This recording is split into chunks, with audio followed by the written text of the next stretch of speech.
Okay, everyone. Welcome back to the deep dive. Today, we're going to talk about some pretty upsetting claims against Daystar Television, a Christian network that reaches millions of people around the world.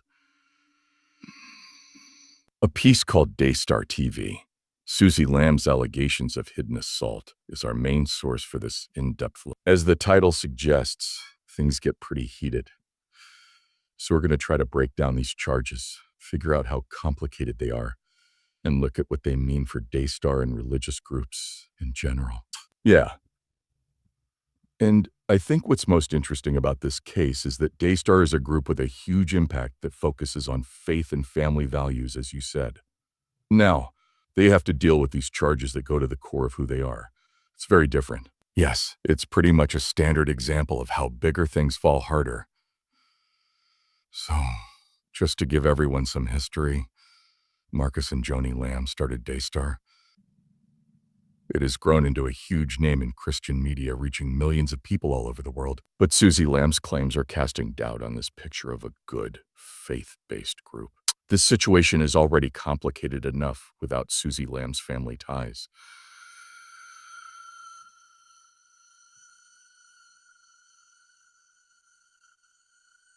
This shows how hard it can be to speak out against powerful people, especially in a faith group where people are close. Sure, that's not right at all. I can only think how hard it must have been for someone in her situation to feel both devoted to their family and compelled to speak out against what they see as wrong. She says she felt pushed to hide both the alleged attack on her and the alleged abuse of her daughter. Yes, and I think that's where the problem of an attitude of secret in some religious groups really comes into play. By their very nature, these institutions often stress unity. These are all good things to believe in many situations. But they can make it hard for victims to speak out.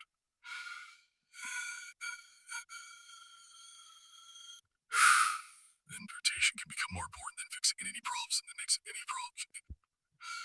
Okay, let's break down the order of events to make things more clear. It all starts when Daystar hires a doctor who isn't qualified. Even though that chiropractor lost his license because he was accused of assaulting a child. They thought he had changed, but this makes me wonder about how they screened him. In other words, how thorough was it? And were they willing to take a chance on someone who had been accused of something so bad? Even more so when you think about the fact that this doctor was going to work with family members like Suzy. This is what Suzy said happened. Her worst fears came true. She says the assistant who generally worked with the chiropractor left the room while she was being treated, and the doctor sexually attacked her.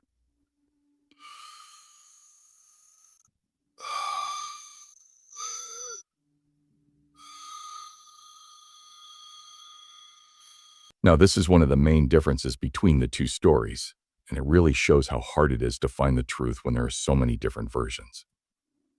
Yes, it turns into a case of he said, she said, but the stakes are much higher when you think about a powerful faith group. Certainly. So as soon as Suzy heard about the claimed assault, she told her husband Jonathan, who was the son of Marcus and Joni. Then Jonathan told his parents what had happened.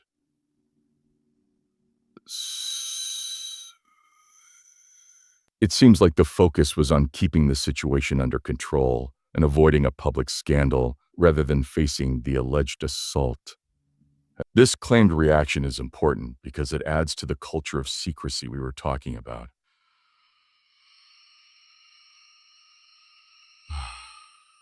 Sue says that Joni told her to keep quiet to protect Daystar, and she also says that Marcus bought off the doctor. So if what these acts say is true, they really show that protecting the ministry's image was more important than dealing with a very serious assault claim. And these claims bring up some very important moral and maybe even legal issues. In other words, was this payment meant to keep the doctor quiet? Was there an effort to stop the law from being done?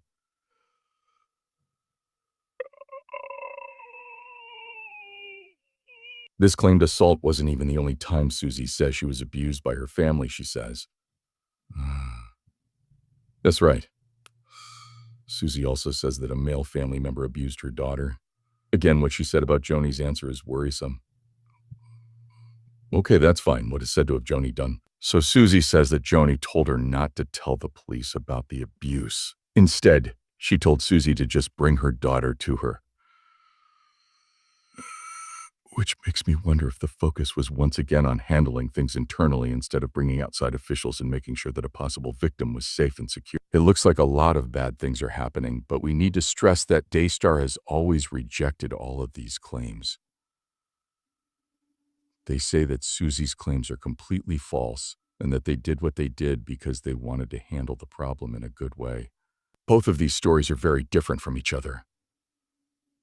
On the one hand, Susie and Jonathan, who are no longer close to Daystar, say that she abused them and hid it over and over again. Daystar are an important group that denies doing anything wrong. Yes, it's a complicated case. It is delicate. The people who listen to us should know both sides of the story. It's not our job to judge or take sides. We're only here to give you the knowledge you can find and encourage you to make your own decisions about what it all means. And as we learn more about this story, we'll talk about those consequences in more depth.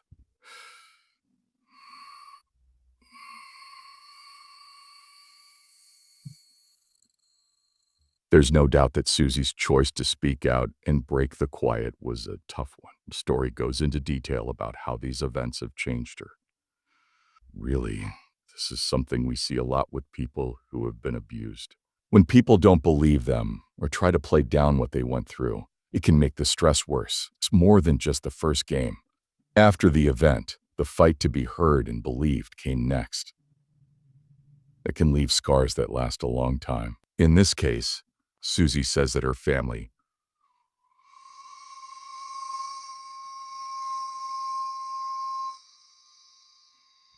Shelf me was also that Susie has had signs of PTSD. So terrible.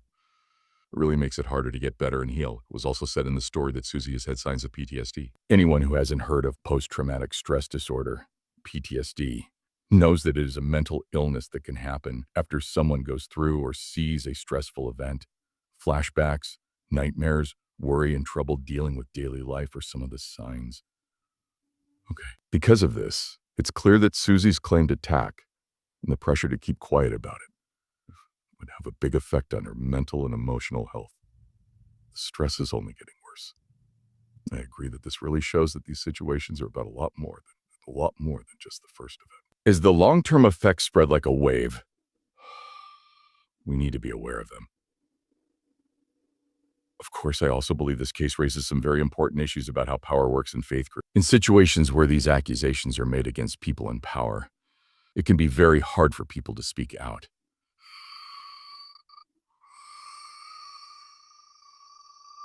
In other words, I think there's a lot of fear. Fear of being shunned by your group can help you, certainly.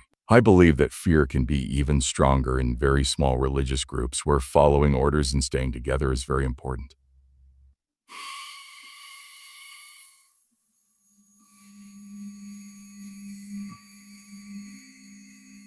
It's a trend that worries me.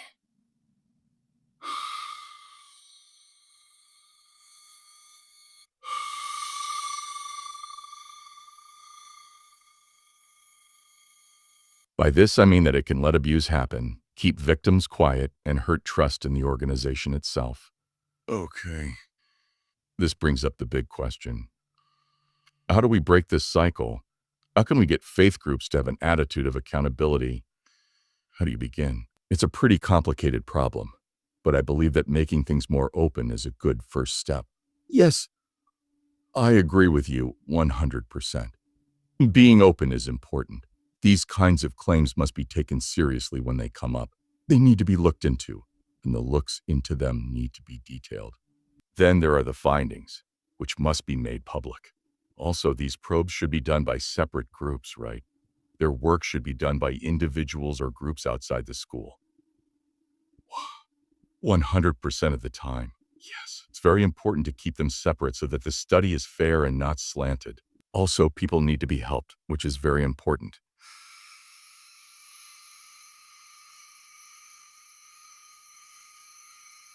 It's important to give them access to help and therapy. It is important to keep them safe from harm. Yes, in other words, you need to make that kind of supporting space. That is very important. That's what gives people the strength to speak out.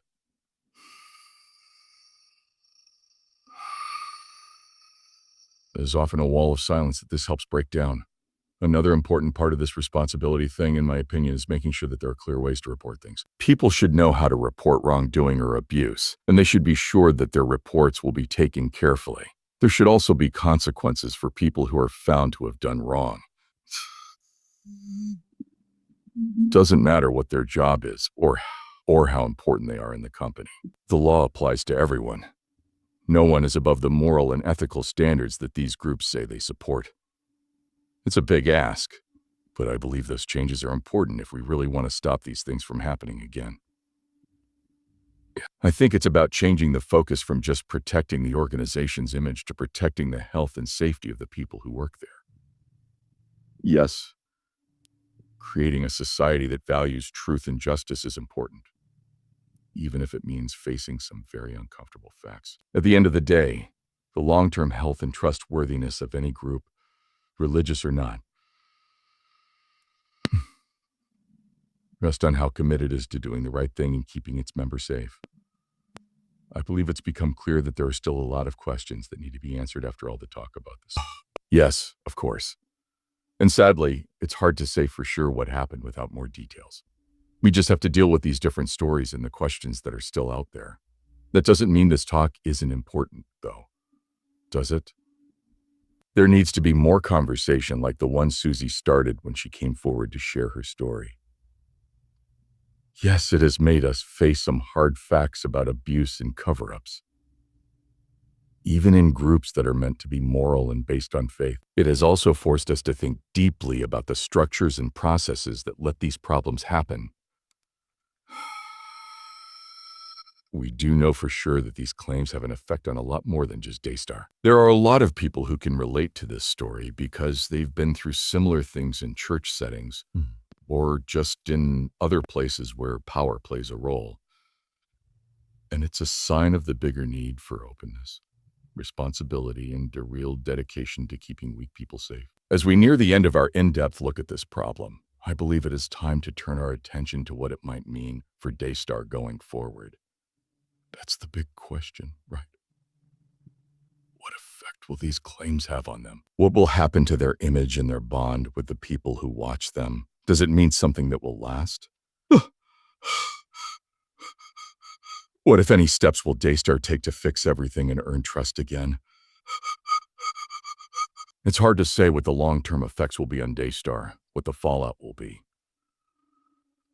One thing is for sure, though. These claims have definitely put a shadow over the group.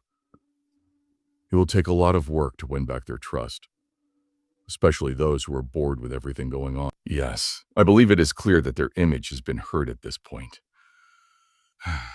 It makes me wonder if rejecting the accusations is really enough to win back people's trust.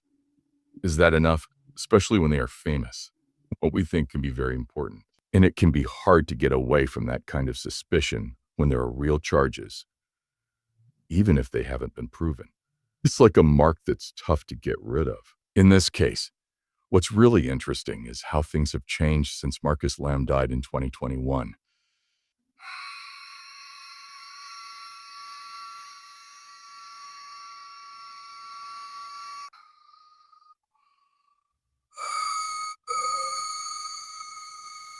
The sex therapist who had just gotten divorced. It's like adding fuel to the fire. Oh yeah, it did make things more difficult. Caused Suzy to be fired from Daystar in 2023. Now, it's hard to say for sure if she was fired because she spoke out, or because of the way the family works and the change in leadership at Daystar. Yes, it's not clear what the main reason was. In addition, it's linked. In this case, it's hard to tell the difference between the personal and the business. But no matter what the reason was for Suzy's leaving, I think it really shows how power works in this situation. I mean, when a group is so connected to a certain family, you're almost certain to have conflicts of interest where the lines between what's right and wrong get crossed. When claims of wrongdoing are added, it's very hard to keep the accusations separate from the personal ties that are already there. So, what do you think? What will happen? After this, How can organizations like Daystar move forward in a way that puts the health, safety, and openness of their people first?